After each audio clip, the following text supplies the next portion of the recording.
Basically, I want a mini vacation to take my glucose tolerance test, and I don't think that's too much to ask for. Hello everybody, welcome back to my channel. You are all looking absolutely magnificent today.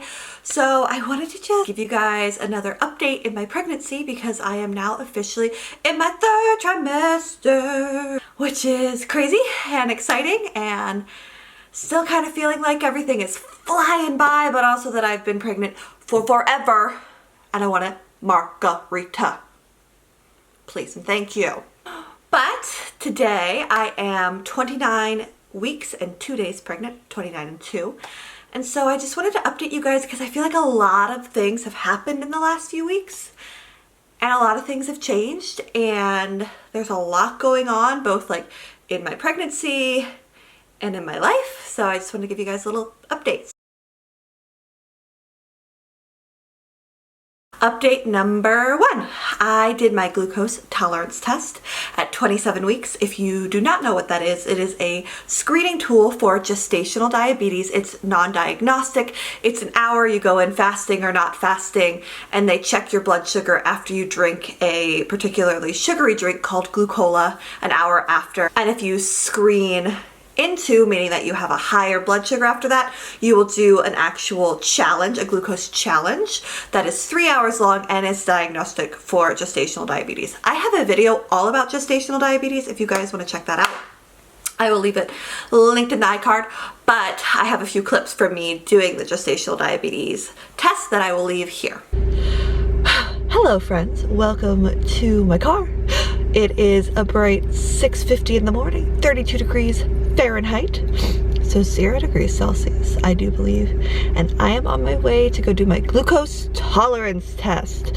So one of the most lovely parts of this pandemic, it's just all been fabulous, is that I can't take my children anywhere to do anything with me. So I am forced to go super early or during nap time and trying to figure out childcare, and just like, it's so annoying. So I'm going super early because I want to get this done early in the morning so I don't have to be thinking about every food choice that I make before I go do it. So I have a hard-boiled egg that I'm going to eat, my high protein meal, because you do not need to be fasting for your 1 hour glucose tolerance test. And a little bit of protein will help settle my stomach when drinking that super sugary drink. And then we shall see. I'll have to sit there for an hour. I brought some stuff to do. And I'm going to take you guys along with me. We're also going to get some labs drawn, check for anemia, check my platelets, all those wonderful, beautiful things that are important at the end of pregnancy. So let's go. 5 minutes to drink this pure delight. And then I can have sips of water and go to the bathroom, but I can't eat anything. So I'm about to go chug this. So I'm about 5-10 minutes into my glucose tolerance test, which is an hour. Feeling okay. A little bit nauseated, and came up with a new business plan idea for margarita flavored glucola. So if somebody wants to hit me up for that. Success! Glucose tolerance test done. I feel a little bit nauseated if I'm being honest. I am gonna go home, take care of my children, and get ready because I work tonight too. Woohoo! So I'll take a nap later this afternoon and I'll let you guys know the results of all this. Hopefully past that, don't have to do the 3 hour because I know I would definitely feel pretty nauseated with that. It's just a really sugary drink. Not that I don't eat or drink sugar, but not normally all by itself, all in 5 minutes. I had the orange flavored glucola, which was fine. I'm just saying that a margarita flavored glucola would be way better. And then also maybe like we're at the beach, it's like a vacation, like I can lounge, because that would have been nice if I could have like laid down and closed my eyes, but there wasn't a place to do that. Maybe with somebody who brings the drink over, like on a silver tray, and then also there's the ocean and like somebody's fanning me. Basically, I want a mini vacation to take my glucose tolerance test, and I don't think that's too much to ask for. As you can see from those clips, that was the very first time I've ever eaten anything before going in for my gestational diabetes test. Normally I go in fasting, which you are welcome to do, but is not required. They just recommend that you don't eat anything super carb heavy, super sugary right before the test. But I actually had a hard-boiled egg. I had some protein for the first time, and afterwards I felt so bad, as you saw in that clip. And I was like, oh my gosh, my blood sugar must have been through the roof. Like, this is not gonna be good, and now I'm gonna have to go do the 3-hour test, and I don't know how I'm gonna sit in that hallway for 3 hours feeling that crappy. Thankfully, that is not the case. So I don't know if it was just going in mostly fasting but having some protein, or just like my pancreas is like really on point this pregnancy, but my blood glucose at the 1 hour was actually low. Weird. But why I was feeling crappy. It was 60, and normal range they want it like 65 and above, but 60 is totally fine, and I was responsive to me feeling crappy. I went out and had something to eat afterwards. I passed my glucose tolerance test. Yay! Update number 2. At about like 26-ish weeks, we had an ice storm here, and it left things super, super icy, and then it rained a few days later, and in my head I was like, oh, it's raining, so it must be slushy. So I went down our brick steps in front of our house, and my feet slid out from under me, and I landed squarely on my back. I'll insert a picture of my beautiful bruise. It kind of looked like a tramp stamp, which is totally the vibe that I was going for with that bruise. So if you fall during your pregnancy, you want to touch base with your doctor, especially if you fall into your belly, because a fall into your belly can cause issues with the placenta coming apart from the uterine wall, which could lead to a really big emergency. They want to do some monitoring on you and on baby if you fall on your belly. I fell on my back. Baby was still moving. Everything was good. I spoke with the doctor. They said that I didn't need to come in because I fell backwards. But I was super, super sore, and I just kind of felt like out of whack.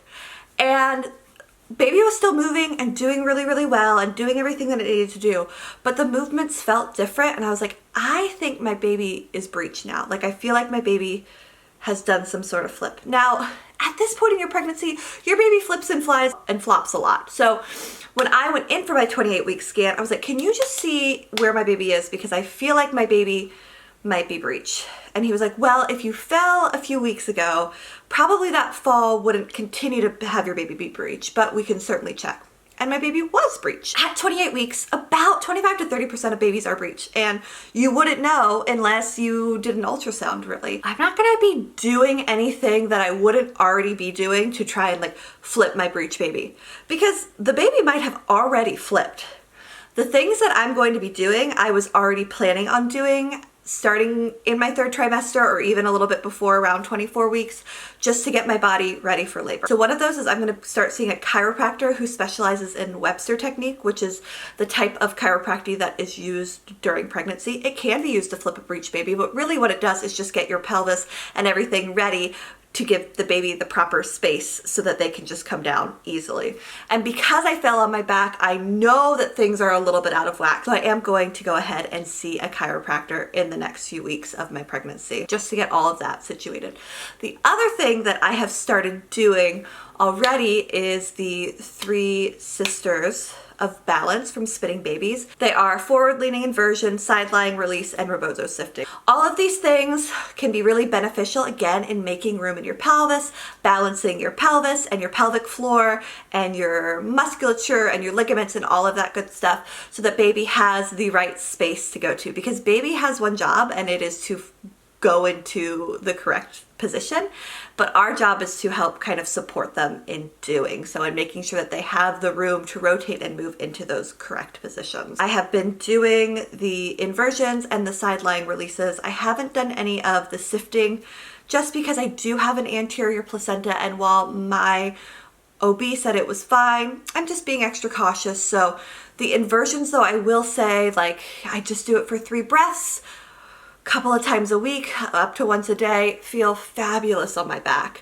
I've also been doing a lot of like cat-cow position, trying to help support my body being in proper alignment to help support my baby finding a really good position. Now, if I go back at 34 weeks and baby is still breech, then I will start doing things to actively try and turn my baby. But until that point, I am just going to balance my body and hope that baby gets the memo that head down is the direction that I would like him or her to take to enter this world. And then just also with everything else that we're doing, surprise, a little life update. We are actually working on getting our house ready to put on the market. We're gonna sell our house, and then we're gonna move somewhere and rent for a little bit, because we are building a house that will be ready January, February of next year. Because, you know, Is having a baby enough of an exciting time? Is my husband being in grad school enough to keep us busy? No. The answer is no. We just needed more things to do. I've been doing a lot of moving things around and organizing and packing and just getting things ready for us to put our house on the market. And I realized that we have so much crap that we don't need. And I cannot wait to find out the gender of this baby so that we can get rid of half of that crap. Something else that I did at my 28-week appointment, besides finding out that my baby was breech, is I got my Tdap vaccine, which is tetanus and pertussis vaccine.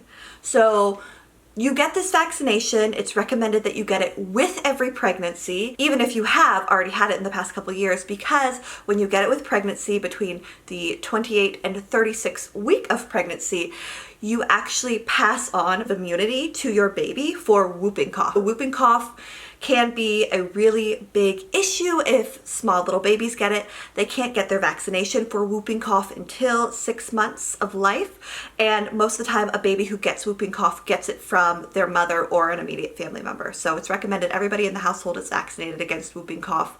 And when the birthing person is vaccinated against whooping cough, that immunity actually passes through to the baby. Similarly, it might be recommended during your pregnancy to get the flu shot.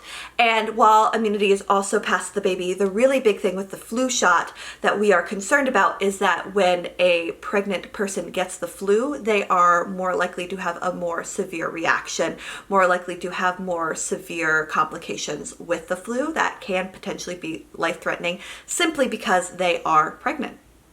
So, if those two vaccinations are offered to you during your pregnancy, that is totally your choice if you want to take them or not, but that is the rationale behind it. So now I'm just gonna head over to Instagram and answer some of your guys' questions. What is my birth plan? I kind of have a whole video on the 10 things that I'm going to do differently with this pregnancy that I will leave linked for you. Is my spouse allowed to attend ultrasounds? So yes, he is. And actually a big change that's just happened in my hospital as COVID numbers have gone down is I can have 2 support people in labor, which is fabulous. And I have reached out to the birth photographer that I was talking to before, and she's gonna see if she's able to fit me into her schedule, because we didn't book earlier because I really didn't think we were gonna be allowed 2 support people. We also now are allowed a support person in ultrasound with us, but I probably will not have any more ultrasounds unless there is an issue. We typically don't do any more ultrasounds before delivery. Is there a name yet? No.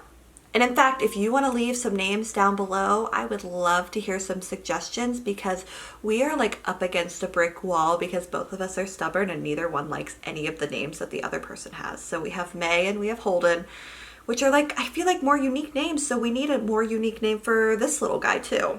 When am I due? I am due May 31st. So this baby might be born in May and it might be born in June. I give myself my birth month. So middle of May to the middle of June, and we're gonna have us a baby. When am I planning to have everything ready for the baby?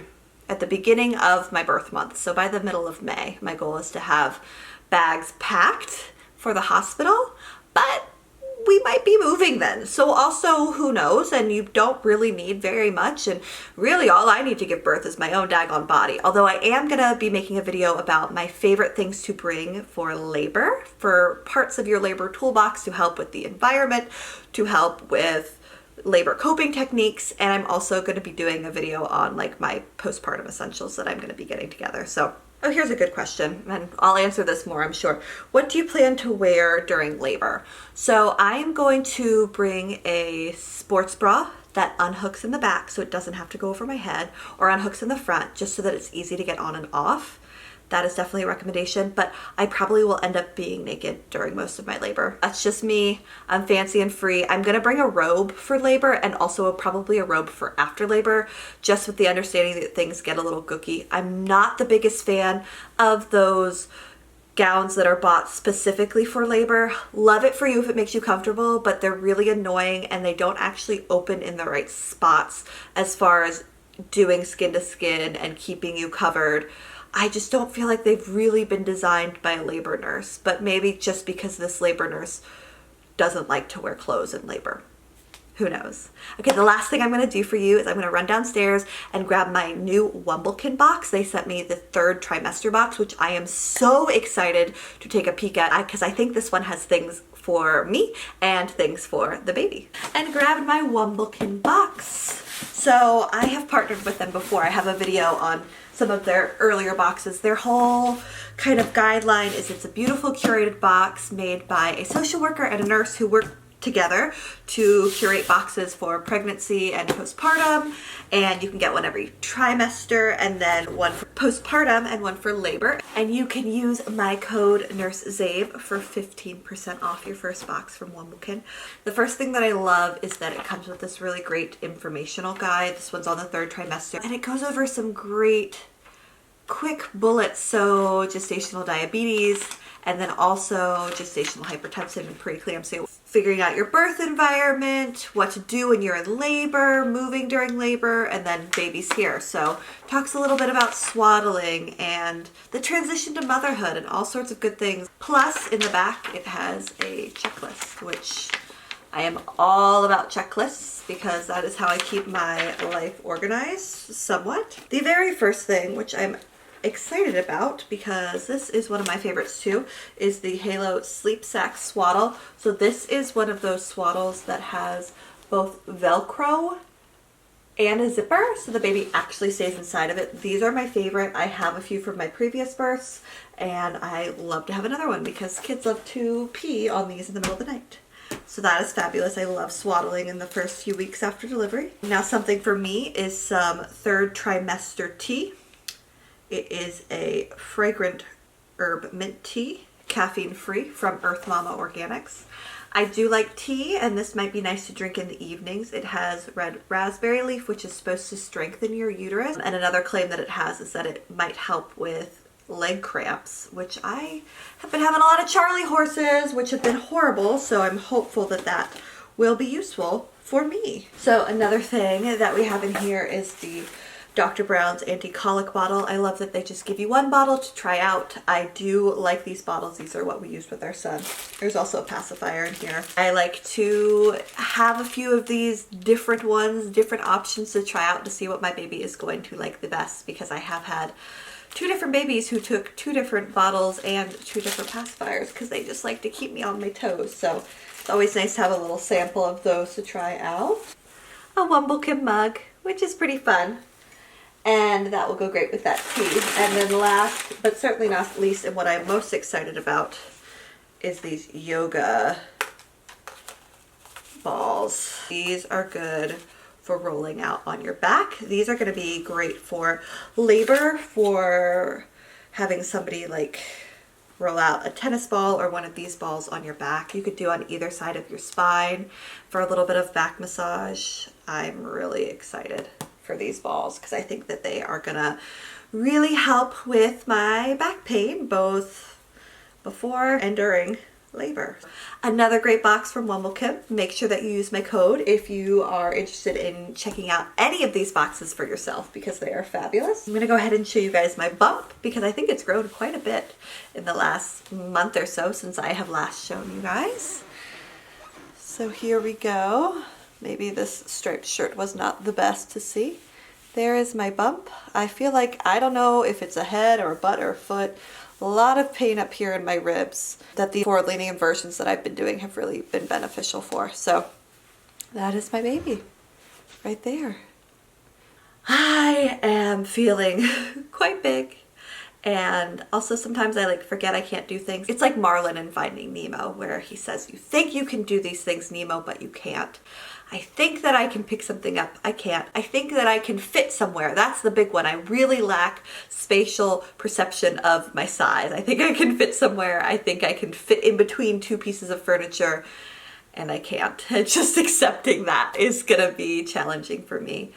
I am feeling excited and hopeful for this birth, but also anxious that I am gonna have a baby again and have a newborn and have gone through labor. And while it's beautiful and I love supporting other people go through it, I am still working on really building myself up to do so. I probably will do another update at the end of pregnancy and maybe one right before I go into labor if I'm feeling any signs or symptoms of labor. I think that could be a fun video to chat about what are some definite signs of labor, what are some probable signs of labor, and then see if the labor happens with this little one. Bye guys!